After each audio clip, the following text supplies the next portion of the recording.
What you're seeing is an act of political will for a political purpose, not for a public safety purpose, an abuse of this claim of emergency authority of the president. You know, a couple of things. I thank my colleague from Connecticut. Senator from Vermont. I'm sorry. Thank you, Mr. President. I thank my colleague from Connecticut, and I support his effort to put constraints and definition on the Insurrection Act. Here's what's going on. Essentially, this president, from day one, has been overreaching the use of executive authority and declarations of emergencies. And it's everything from tariffs, where Article 1 gives the Congress authority to pass those or invoke those, not the president, and now to the use of the Guard as a private police force that basically serves the will of the president and for political purposes. It is extraordinary in our country to have the National Guard deployed. It is even more extraordinary to have the military deployed. There are circumstances where that can be done, but not at the whim of an executive who does it for political reasons. You know, the bottom line here is that the law enforcement responsibilities that are incredibly important for local policing are managed locally. And where you have a president sitting back in the executive office, deciding he wants to go to Portland, he wants to go to Los Angeles, he wants to go to Chicago, he wants to go to Baltimore, and then where there's a review by courts and they categorically reject what he is presenting as a factual basis to allow him to act, and where when there is a rejection, his main advisor, Stephen Miller, calls the judge's ruling legal insurrection. What you're seeing is an act of political will for a political purpose, not for a public safety purpose, an abuse of this claim of emergency authority of the president. You know, a couple of things. Trump's decision to federalize the California National Guard was ostensibly to quell a rebellion and ensure that federal immigration law was enforced. The judge there reviewed the evidence, not the political statements of the president and the White House, and found that there was no rebellion, nor was civilian law enforcement unable to respond to the protest and enforce the law. And the judge rejected what he called a top-down systemic effort to use military troops to execute various sectors of federal law. That's the job of local law enforcement and local federal authorities in law enforcement. And to suggest that the concern the senator has about giving some definition to the Insurrection Act has anything to do with our views on crime, which we are all in favor of reducing. And you, as an Attorney General, senior senator from Connecticut, did an incredible job on that. Criminals did not like you at all.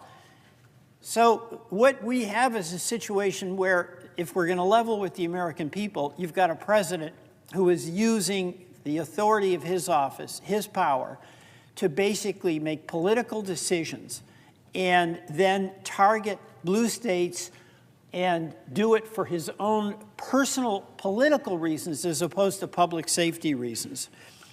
You know, in Portland, the judge who reviewed that case concluded that the president had violated the 10th Amendment, which protects states' rights. And by the way, that's not nullification. That's rights that states have, which does not include nullifying any valid federal law. And the judge concluded with this country has had a longstanding and foundational tradition of resistance to government overreach, especially in the form of military intrusion into civil affairs. This historical tradition boils down to a very simple proposition. This is a nation of constitutional law, not martial law. Now, you know, we saw that video the White House put out with the president wearing a king and with a crown, and King Trump, and he's flying a military jet, and he's dumping stuff on American people who are out protesting. The bottom line is there's some reality to that displaying what the attitude of this president is. The king is the law. That's what the president fundamentally is saying. And the Constitution is the law. And that's what we are saying. And make no mistake, there's no limits to what this president will do.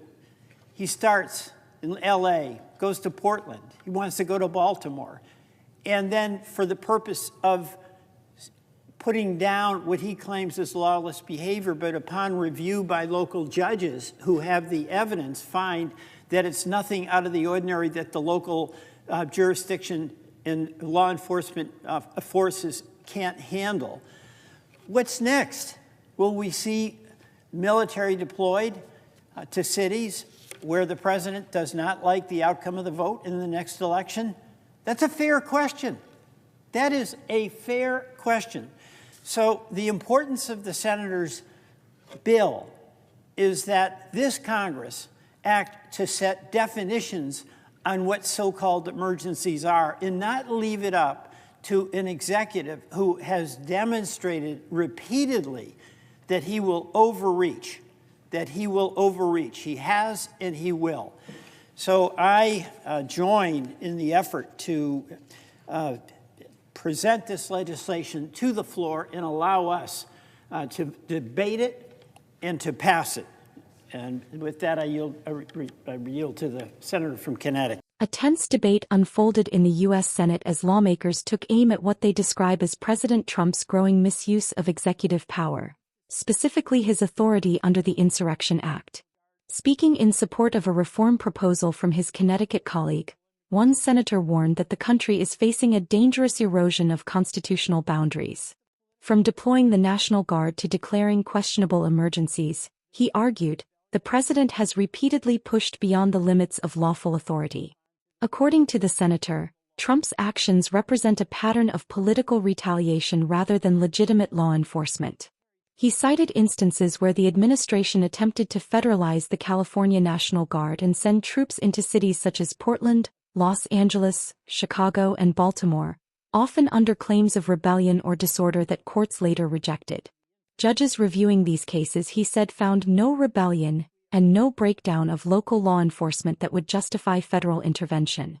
Instead, courts ruled that these moves violated the 10th Amendment, which reserves key powers to the states. The senator emphasized that local policing must remain a local matter, warning against any president using federal troops as a private police force. He described Trump's moves as a direct challenge to America's founding principles and accused the administration of twisting emergency authority for political gain. He also pointed to a White House video portraying King Trump, flying a military jet and dropping bombs on protesters, calling it symbolic of how the president views his role, not as a servant of the Constitution but as a ruler above it. This is not a nation of martial law, he declared. This is a nation of constitutional law. The Constitution, not the president, is the highest authority in America.